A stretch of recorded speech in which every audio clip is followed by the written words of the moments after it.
Baik, bismillahirrahmanirrahim. Assalamualaikum warahmatullahi wabarakatuh. Sebelumnya, izinkan saya memperkenalkan diri. Nama saya Umi Kalsumail dari kelas Hukum D dengan NIM I0122303. Adapun tujuan saya untuk membuat video ini yaitu ingin sedikit menjelaskan mengenai proposal saya yang berjudul Analisis Perlindungan Terhadap Korban Salah Tangkap dalam Peradilan Pidana. Adapun latar belakang dari proposal saya yaitu yang pertama, sistem peradilan pidana bertujuan menegakkan keadilan dan kepastian hukum. Namun, dalam praktiknya terjadi kasus salah tangkap akibat kesalahan prosedur, tekanan aparat, atau kekeliruan identifikasi. Perlindungan hukum bagi korban salah tangkap menjadi isu penting karena menyangkut hak asasi manusia dan akuntabilitas aparat penegak hukum. Masih terjadi kekosongan atau kelemahan dalam mekanisme pertanggungjawaban serta pemulihan hak korban.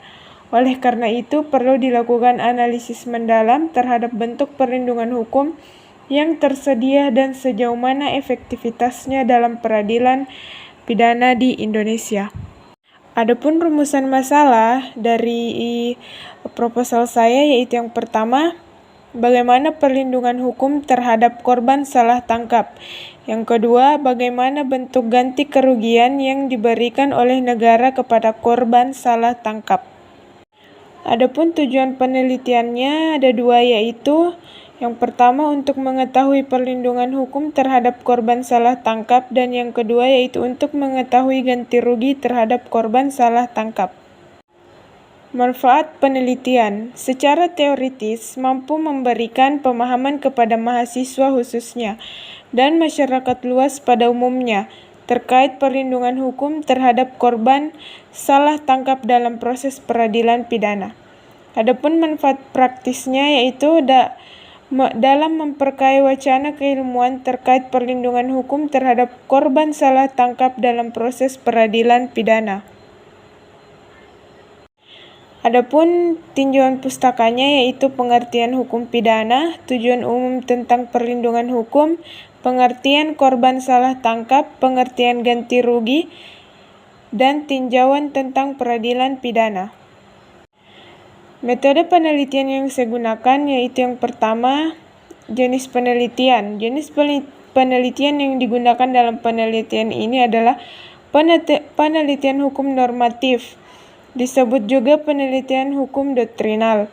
Yang kedua, jenis pendekatan. Terdapat dua jenis pendekatan yaitu pendekatan melalui perundang-undangan atau statute approach dan pendekatan konseptual atau conceptual approach. Adapun jenis data dan sumber data yaitu data primer dan data sekunder. Teknik pengumpulan datanya yaitu teknik pengumpulan data yang digunakan dalam penelitian ini adalah studi kepustakaan, yaitu peneliti mengumpulkan bahan sekunder yang berhubungan dengan masalah yang diteliti untuk kemudian dikategorikan. Adapun metode penelitian, teknik analisis data. Teknik analisis data yang sudah terkumpul dan tersusun secara sistematis kemudian dianalisis dengan metode kualitatif, yaitu mengungkapkan dan memahami kebenaran masalah dan pembahasan dengan menafsirkan data yang diperoleh dari hasil penelitian.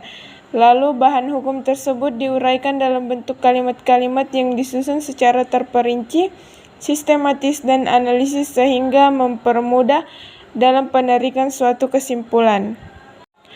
Baik, sekian presentasi dari saya. Adapun kurang dan lebihnya mohon dimaafkan. Saya akhiri. Wassalamualaikum warahmatullahi wabarakatuh.